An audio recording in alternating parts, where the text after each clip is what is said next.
우리 민수기 11장 10절에서 23절 함께.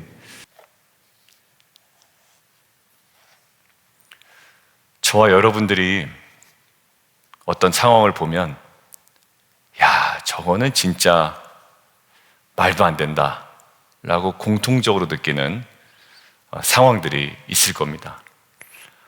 그런데 그렇게 공통적으로 우리가 그것들을 파악하고 인식하고 있다 할지라도 그 문제에 대한 솔루션은 각기 다릅니다. 단순한 이야기로 야, 배가 고프다 다 같이 느끼는 거예요. 근데 그거에 대한 솔루션은 다 다르단 말이죠. 누구는 라면을 먹자, 배고픈 김에 굶자, 아니면 나는 제대로 된 음식 아니면 먹지 않겠다, 뭐 이렇게 다 달라요. 그러니까 우리가 어떤 상황이나 사물이나 어떤 대상에 대한 인식은 공통적으로 같을지라도 그것에 대한 솔루션은 다 달라요. 자, 오늘 무슨 얘기를 하려고 그러냐면 우리가 느끼는 그 마음이 하나님의 마음과 같아요. 상당 부분 같아요. 그런데 거기에서 멈춰 있으면 오늘 본문의 모습들이 계속 우리 안에 드러날 수 있겠다라는 생각을 하게 됩니다. 한 가지 오늘 본문 실제 사례 볼 텐데 하나님의 마음과 모세의 마음이 같아요. 뭐에 대하여? 한번 볼까요? 오늘 본문 보겠습니다. 10절이에요. 백성의 온 종족들이 각기 자기 장막 문에서 우는 것을 모세가 듣고 하나님도 들으셨겠죠. 거기에 대한 하나님의 마음이 어때요? 여호와의 진노라는 표현에서 우리가 미루어 짐작할 수 있습니다. 때로는 하나님 그거에 대하여 진노하지 않으실 때도 있어요. 어제 우리 남성들 모였을 때도 신의 산 이전의 불평과 신의 산 이후의 불평에 대한 하나님의 약간 태도, 스탠스가 다르다라는 것들을 한 집사님이 얘기해 주시더라고요. 맞아요. 정확해요. 학자들이 그렇게 얘기해요. 신의 산 이전에는 막 원망해도 하나님께서 어떻게 보면 좀 어르고 달래는 모습이었고요. 신의 산 이후에는 오늘 보면 진노, 뭐 이런 표현이 나오죠. 자, 진노예요. 자, 근데 모세는 어때요? 10절. 모세도 하니까 여러분들 이 도자에서 뭐가 모세는 이랬으면 하나님과 모세가 입장이 다르다는 얘기잖아요. 그럼 모세도 하면 하나님이 진노하셨고 모세도 사실 됐다라는 거예요. 동일했다. 그러니까 백성들의 아우성과 백성들의 원망과 불평에 대한 하나님의 뜻, 하나님의 마음, 그리고 모세의 마음이 동일했다라는 거예요. 지금 여기 보면 기뻐하지 아니했다라는 것은 원어 그대로 직역을 한 자료를 찾아보니까 모세가 보기에 악했더라라는 거예요. 그러니까 모세가 보기에도 그게 좋지 않은 거예요. 아니에요. 악한 거였어요. 그러니까 하나님의 관점과 동일하죠. 우리도 보통 이렇습니다. 부부가 딱 자녀를 볼 때, 야, 저거는 쟤 안 되겠다, 지금 저거 너무 옳지 못한 행동이야. 동일하게 느낄 수 있습니다. 그런데 저 자녀의 행동이 옳지 못하다라는 부부의 공감대가 있지만 그거를 해결하는 태도에서는 전혀 다를 수가 있거든요. 자, 오늘 똑같습니다. 이 백성들의 우는 것, 원망하는 것, 불평하는 것 하나님이나 모세나 동일한 관점이에요. 진노, 그다음에 악하게 보고 있어요. 근데 모세의 반응이 뭘까요? 모세의 반응? 왜 이런 자들을 나에게 맡기셨습니까? 다 정리해보면. 왜 이렇게 형편없는 사람들, 왜 이런 자들, 이런 나약한 백성들을 왜 나한테 맡겨주셨습니까? 내가 얘네들을 배웠습니까? 내가 그들을 품고 언제까지 약속의 땅으로 내가 인도하여 가야 됩니까? 자녀가 잘못했어요? 잘못한 걸 알아요, 부부가? 그런데 남편은 뭐라고 그러냐면 저거 약간 모세와 같은 반응을 보일 때가 있죠. 저거 진짜 우리가 난 애 맞아? 이러면서 언제까지 저 아이를 우리가 저렇게 보듬고 감싸고 아끼고 사랑하고 보호해야 되냐고 이야기할 때도 있죠. 그런데 모세는 지금 계속 왜 이런 자들을 맡기고 짐을 지게 하십니까? 라고 이야기를 해요. 조금 현실적인 이해를 들어볼까요? 여러분들 사장님이에요.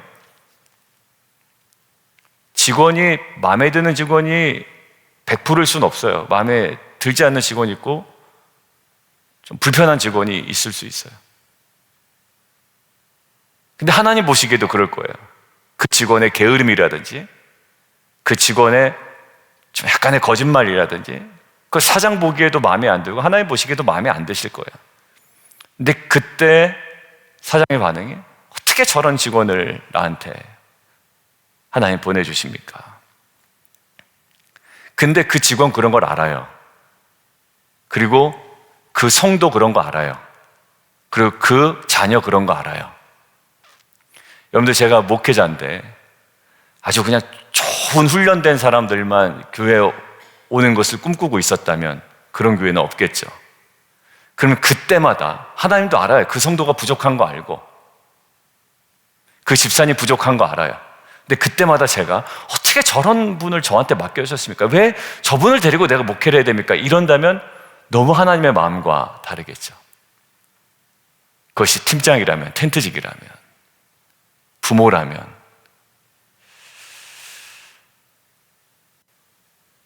나뿐만 아니라 하나님 보시기에도 연약한 자들이에요.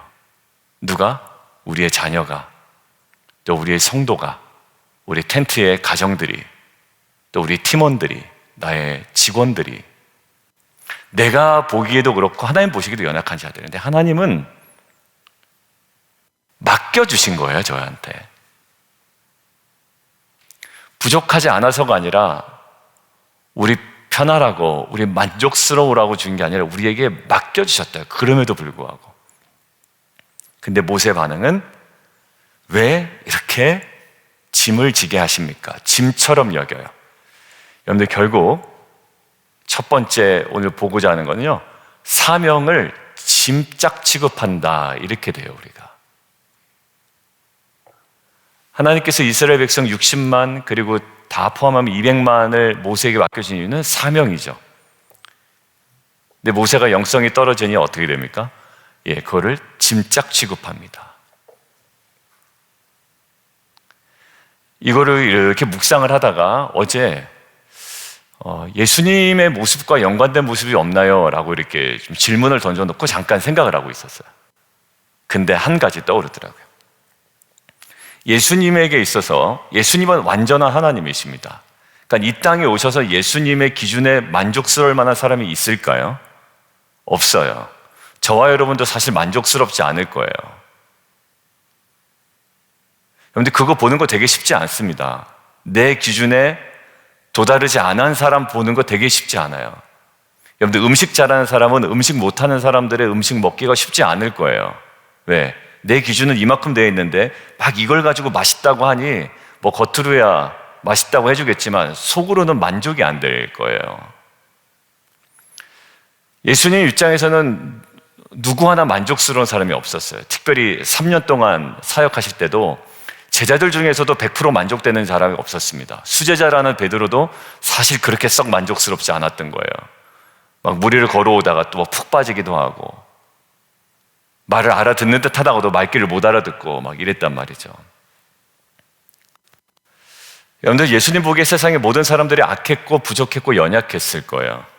특별히 종교적으로 뛰어나다고 생각하던 유대인들 그리고 종교 지도자들 터무니없었어요. 예수님에게는 너무 터무니없는 사람들이었어요. 하나님을 제대로 알지도 못하고 구원에 대해서도 알지 못하고 구약을 제대로 이해하지도 못한 거예요. 너무 터무니없는 사람들이에요. 그러니까 딱 보면 한숨만 나오는 거예요. 근데 막판은 자기를 죽이기까지 합니다. 근데 예수님이 그때 뭐라고 그러셨냐면, 어떻게 저런 사람들을 나한테 맡겨주셨습니까, 아버지? 어떻게 저런 죄인들과 자기가 죄인인 줄도 모르는 저렇게 자기가 제일 잘났다고 떠드는 저런 사람들한테 저런 사람들을 왜 나한테 맡겨주셨습니까? 라고 원망하지 않았어요. 왜? 그 사명이기 때문에 그렇습니다. 그러고 나서 예수님의 딱 떠오르는 인상적인 한마디가 뭐냐면, 아버지여 저들을 뭐예요? 용서해 주십시오라는 거. 모세와 다르죠? 근데 모세도 예수님을 예표하지만 달라요. 모세는 어떻게 저런 놈들을 나한테 맡겼습니까? 내가 저들을 배웠습니까? 내가 낳습니까? 라고 이야기를 해요. 내가 언제까지 저들을 끝까지 인도해야 됩니까? 라고 이야기를 하죠. 내가 이 성도님들을 데리고 목회해야 됩니까? 저는 그렇게 생각 안 할 거예요. 근데 리더가 만약에 내가 저런 가정을 내가 맡아야 됩니까? 안 합니다, 저는. 근데 주님은 저들을 용서해 주십시오. 저들이 하는 일을 알지 못합니다. 라고 이야기해요. 여러분들 문제 없어서가 아니라 문제 있는 걸 아셨어요. 여러분들의 자녀들도 문제 있는 거 알아요. 하나님도 알고 부모도 알고 다 알아요. 그러나 우리에게 맡겨주신 하나님의 기업이기에 우리는 그 기업을 짐작 취급하지 않습니다. 내 마음에 드는 사람만, 내 마음에 드는 자녀만 내가 예뻐하지 않습니다. 오히려 그렇지 않기에 그들에 대한 관심과 사랑과 주님처럼 끝까지 그들을 용서해 달라는 요구를 합니다. 여러분들 신약 성경, 어제 신약 성경 공부를 했는데 어제 사도행전 7장에 스데반이 성령이 충만해서 돌에 맞아 거의 죽게 됩니다. 말씀 전하고. 그런데 그때 그들이 돌로 스데반을 치니 스데반이 부르짖어 이르되 뭐라고 그러냐면, 주 예수여 내 영혼을 받으시옵소서. 무릎을 꿇어 크게 불러 이르되 그의 마지막 하나님께 올려드리는 기도가 주여 이 죄를 그들에게 돌리지 마옵소서. 여러분들 어떻게 저런 놈들한테 제가 죽습니까? 라는 원망도 아니고요. 그 모든 원망의 사슬을 딱 끊어버리는 지점이 구속사의 은혜가 터지는 지점이었다라는 거예요. 여러분들 가만히 보면 불평하는 성도를 바라보는 목회자 입에서 불평 나오는 거 있잖아요. 그게 제일 안 좋은 것 같아요. 막 불평하는 가정을 둔 텐트지기가 그것 때문에 또 막 불평을 하는 겁니다. 저런 가정만 없으면 참 좋을 텐데. 여러분들 끊이지 않아요. 끊이지 않아요. 근데 예수님은 어디요? 스데반과 예수님의 모습에서는 거기서 탁 끊죠. 왜? 그게 사명이기 때문에. 그래서 부르셨기 때문에. 여러분들 그 사람 못난 거 알고 그 사람 그렇게 항상 그러는 것도 알아요. 하나님도 알고 나도 알아요. 근데 우리는 이제 그 구속사의 은혜가 터지는 지점으로 나가야 됩니다. 끊어야 돼요. 저 불평하는 민족들 왜 주셨습니까? 아니라 그러면서 또 자기가 불평하고 있다고요. 저들을 용서하소서. 저들이 하는 일을 알지 못합니다. 저들에게 죄를 돌리지 마옵소서. 예수님과 스데반의 고백처럼 하나님의 인식과 동일한 인식에서 출발한 우리들이 하나님의 관점으로, 하나님의 마음으로 그 모든 솔루션, 그 구속사의 은혜가 터지는 지점까지 나가는 저 여러분 되기를 주님의 이름으로 축원합니다. 그리고 모세와 하나님이 동일한 관점을 가지신 부분이 하나 또 나옵니다. 뭐냐면 14절이에요. 함께 읽겠습니다. 시작. 여러분들 이게 모세의 단순한 불평일까요? 하나님도 이렇게 느끼셨을까요? 예, 두말하면 잔소리. 하나님도 이걸 느끼셨다고요. 왜? 무엇을 보면 알 수 있어요? 16절을 보면 이스라엘 노인 중에 네가 알기로 백성의 장로와 지도자가 될 만한 70명을 모아서 내게 데리고 와라. 그리고 회막에 이르러 거기서 너와 함께 서라. 어떻게 하겠다? 내가 강림하겠다. 17절, 내가 너와 말하고 너 모세에게 임한 영을 그들에게도 임하게 하겠다. 그래서 그들이 너와 함께 백성의 짐을 담당하고 너 혼자 감당하지 아니하리라. 자, 모세가 지금 혼자 고군분투하고 있다는 거 하나님도 인정하셨죠. 그러니까 모세의 단순한 불평이 아니었어요. 모세가 느끼는 것 하나님 정확하게 알고 계셨다고요. 필요까지. 그런데 그 동일한 관점이 있지만 모세의 솔루션은 달라요. 모세의 솔루션 뭐였을까요? 15절입니다. 구하옵나니 솔루션이잖아요. 이렇게 해주셨으면 좋겠다라는 거죠. 뭐라고 그래요? 내게 은혜를 베푸사. 이게 자신에게 은혜가 된다라는 거예요. 진짜 이게 솔루션이 될 겁니다. 즉시 나를 죽여예요. 하나님의 솔루션은 뭡니까? 야, 혼자 고생하는 모세를 위해서 70명을 세워서 내가 모세에게 임한 영을 그들에게도 동일하게 역사하게 해서 짐을 담당하고 혼자 감당하지 아니하도록 하겠다라는 게 하나님의 솔루션인데, 모세의 지금 생각 가운데 솔루션은 뭡니까? 나를 죽여주십시오. 뒤에 읽어보면 내가 고난당함을 내가 보지 않게 하옵소서. 그냥 우리말로 얘기하면 하나님 나 죽여주시고 죽지 않으려면 나 그 꼴 안 보게 해주세요 라는 거예요. 여러분들 이럴 때 있죠. 아, 저 사람 저런 꼴 안 보게 해주세요. 약간 이런 느낌이고, 내가 정말 하나님 내가 이것까지는 내가 못 참겠습니다. 내가 그냥 죽여줘. 그냥 그 표현 그대로예요. 그 꼴 안 보게 해주세요 라는 겁니다. 그게 모세의 솔루션의 전부였어요. 여러분들 이게 신앙이 점점점 떨어질 때 모습이에요. 왜 그러냐면 엘리야가 그 이방 제사장들과 함께 그 갈멜산에서 이겼잖아요. 근데 그 이후에 이세벨이 너 죽이겠다 막 이렇게 얘기합니다. 근데 이세벨의 독설에 엘리야가 완전히 무너지거든요. 완전히 무너져서 광야로 들어갑니다. 이세벨을 피해서 생명을 구하려고 광야로 들어가서 로뎀 나무에 앉아서 뭐를 원했냐면, 그 열왕기상 19장 4절에 보면 죽기를 원하여라고 되어 있습니다. 죽기를 원하여 이렇게 얘기합니다. 여호와여 넉넉하오니 지금 내 생명을 거두시옵소서. 나는 내 조상들보다 낫지 못합니다 라고 얘기해요. 여러분들 가장 안 좋은 게 뭐냐면 그냥 남편과의 관계, 또 자녀와의 관계뿐만 아니라 여러 가지 일들, 나 이거 못하겠어 라고 하고 그냥 그 꼴 보기 싫다 라는 거예요. 보기 싫다. 하나님의 솔루션은 따로 있어요. 왜냐하면 이게 모세에게 주신 사명이기 때문에 그래요. 사명에 어려움이 있죠. 백성들 말 안 듣지, 혼자 감당하기 힘들지. 자녀 말 안 듣지, 혼자 감당하기 힘들지. 여러 가지 상황이 있죠.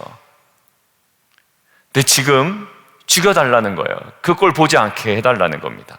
요나도 마찬가지입니다. 요나가요, 하나님의 역사는 막 벌어지고 있어요. 그 땅에 하나님의 구원이 막 벌어지고 있습니다. 근데 요나가 뭐라고 그러는지 아세요? 하나님의 구원의 역사는 벌어지고 있는데 요나서 4장 3절에 이렇게 되어 있습니다. 여호와여 원하건대 이제 내 생명을 거두어 가소서. 사는 것보다 죽는 것이 내게 낫겠습니다 라고 이야기해요. 여러분들 완전 정신 나갔죠? 지금 하나님의 구원의 역사는 벌어지고 있어요. 빛과 소금 교회에 하나님의 구원의 역사는 벌어지고 있고, 각 사역 가운데 하나님의 역사는 막 벌어지고 있어요. 저쪽에서 막 은혜 받고 있고 터지고 있고, 저기서 정말 변할 것 같지 않은 저 민족들이 막 변하고 있는데 뭐라고 얘기하고 있습니까? 저쪽 구석에 처박혀가지고 혼자. 이제 내 생명을 거두어 가소서. 사는 것보다 죽는 것이 내게 나옵니다. 여러분들 지금 힘든 거 알아요, 하나님도. 그리고 이게 어렵다는 것도 다 아시고 백성들의 완악함도 다 아신단 말이에요. 모세만 느끼는 게 아니에요. 근데 하나님의 솔루션은 분명히 다른 곳에 있다라는 거예요.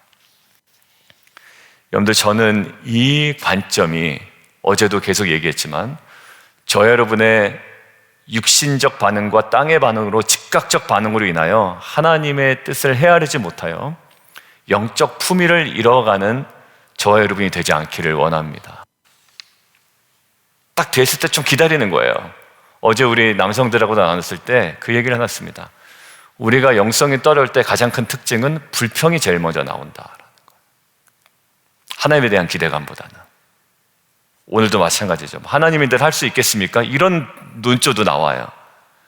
하나님, 그 가정만 하나님께서 바꾸실 수 있습니까? 그 가정 바뀌겠어요? 뭐 텐트 상황 좋아지겠습니까? 우리 교회 상황 좋아지겠어요? 라는 거예요. 계속 어제도 남성들이 얘기하는 거예요. 영성이 떨어지면 떨어질수록 우리에게는 원망과 불평이 일상화가 된다라는 거예요. 그리고 그것이 우리에게는 가장 중요한 명분이 된다라는 거예요. 왜? 현실적으로 우리가 그것들을 누리고 있기 때문에, 느끼고 있기 때문에 그렇습니다.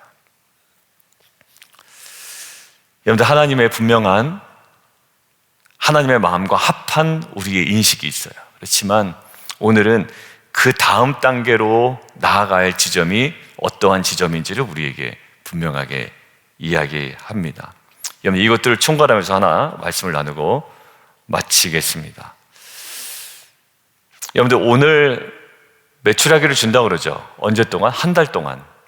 이거 축복이에요? 아니면은 약간 이상합니까? 약간 이상해요. 여러분들, 하나님의 마음을 모르면 고기 먹는다 하고 낭만을 먹을 거예요. 내일 보면 죽습니다.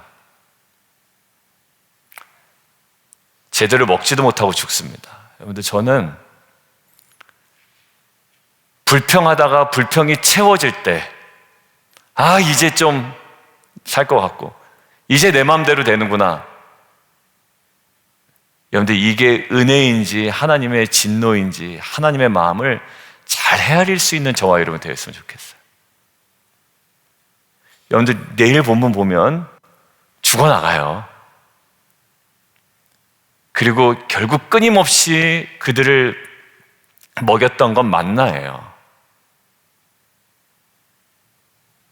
그런데 매출하기를 듬뿍 주신 건 하나님의 은혜만은 아닙니다.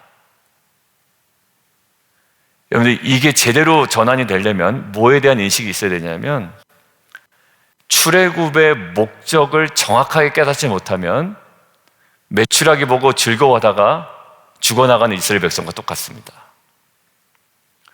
왜냐하면 출애굽의 목적은 뭐예요? 약속의 땅에 들어가 그 땅에서의 사명을 이루는 거예요. 이스라엘 백성이. 우리를 목회자로 부르시고 성도로 부르신 하나님의 목적을 제대로 이해하지 못하면 우리를 통해 이루어갈 하나님 나라에 대한 기도는 전혀 없고요. 우리를 통해 이루어갈 하나님 나라에 대한 기도는 전혀 없고, 가나안 땅에서 이루어갈 하나님 나라에 대한 기도는 전혀 없고, 매번 먹고 사는 얘기만 하는 거예요. 먹고 사는 얘기만. 남들보다 뭐 좀 좋아 보이는 물품, 가구, 용품, 레저, 사람들이 좋아할 만한 땅의 것이죠. 근데 그게 막 채워지면 좋아요. 근데 결국 그거에 나중에는 발목을 잡혀요. 목회자로 왜 부르셨는지를 정확하게 깨닫지 못하면 목회자가 누리는 환경에 집중하게 되죠. 뭐 한국에서는 저 목회자의 차가 뭐냐, 아파트가 몇 평이냐, 아니면은 그가 누리는 나중에 뭐 은퇴 이후의 어떤 삶이 뭐냐. 여러분들, 그게 뭐냐 하면 목적을 잃어버리면 지금 매출하기에 기뻐하고 매출하기 달라고 하고 매출하기 얘기하고요, 전혀 이 출애굽 이후에 하나님께서 가나안 땅에서 이루실 하나님의 나라에 대한 기도는 전혀 없어요. 우리 아이가 잘 됐으면 좋겠습니다라고 기도는 하지만 우리 아이의 잘됨을 통해서의 이루시려고 한 하나님의 나라에 대한 뜻은 하나도 없죠. 그러니까 우리가 간증할 때 잘라 넣어야 됩니다. 왜냐하면 간증에 우리의 신앙이 다 드러나기 때문이에요. 거기에 뭐가 있어요? 하나님의 나라가 있지 않으면, 출애굽의 목적이 있지 않으면, 구원의 목적이 있지 않으면 우리는 평생 매출하기, 물 먹는 얘기하다가 다 광야 생활 끝나버립니다. 여러분들, 설사 매출하기를 꾸준히 먹여줬다 한들 이들 안에 불평이 없어졌을까요? 아니요, 전혀 그렇지 않아요. 하나님의 이 출애굽의 목적과 분명한 이 부르심에 대한 전환이 생기지 않으면 아무리 그들이 기도하는 것들의 응답이 이루어진다 할지라도 전혀 그 길을 온전히 걸어갈 수가 없게 되죠. 여러분들, 목회자로 부르신 저를 향한 하나님의 뜻과 목적을 늘 견지하며 살아가는 저가 되기를 원하고, 저와 여러분을 부르신 하나님의 그 목적을 우리가 붙들고 이제 매출하기 타령에서 좀 벗어나 하나님 나라에 대한 거룩한 부르심에 걸맞는, 또 얘기합니다, 품이 있는, 품격 있는, 정말 세속적인 냄새 풍기지 않는, 세상 자랑하지 않는, 하나님 자랑하고 주님 자랑하고 복음 안에 잡혀있는 저와 여러분 되기를 주님의 이름으로 축원드립니다. 기도하겠습니다. 고기에 그냥 곤두서 있었어요. 고기에. 그리고 메추라기에 곤두서 있었습니다. 하나님께서 풍족히 먹이시는 게 아닙니다. 지금 표현 보세요. 냄새도 싫어하기까지 한 달 동안 먹게 하겠다. 내일 본문 보면 아직 이 사이에 있어 고기가 씹히기 전에 여호와께서 백성에 대해서 진노하셔서 큰 재앙으로 치셨다는, 하나님의 마음과 합한 지점이 반드시 있습니다. 이 백성 너무 상태가 안 좋아요. 그리고 혼자 감당할 수 없어요. 하나님도 정확하게 모세와 똑같이 생각하셨지만 모세와는 다른 솔루션을 갖고 있습니다. 하나님의 마음을 헤아린다라는 것, 그리고 하나님 뜻을 깨닫는다는 것, 그 영혼을 향한, 그 상황을 향한, 또 이 모든 이 일어나고 있는 사건을 향한 하나님의 구원의 역사, 출애굽의 목적, 또 부르심의 목적을 깨달아가는 과정임을 믿습니다. 우리의 자녀가 마음에 들지 않아도요, 제3자가 보기에, 하나님 보기에 그것을 통해 이루시려는 것들이 있다고요. 못해 먹겠다, 안 된다, 죽여달라, 극골 안 보게 해달라. 여러분들, 이것은 성도의 입에서, 리더의 입에서 튀어나오면 안 되는 이야기고, 특별히 목회자 입에서는 더더욱 안 됩니다. 여러분들, 우리 안에 하나님 맡겨주신 여러 가지 많은 부르심이 있는데, 주님, 이 출애굽의 목적과 부르심의 목적을 우리가 온전히 깨달아 주님 마음에 합한, 주님께서 이끄시는, 허락하시는 이 영적인 솔루션을 우리가 온전히 감당하는 공동체 되게 하여 주옵소서. 함께 기도하며 나가도록 하겠습니다.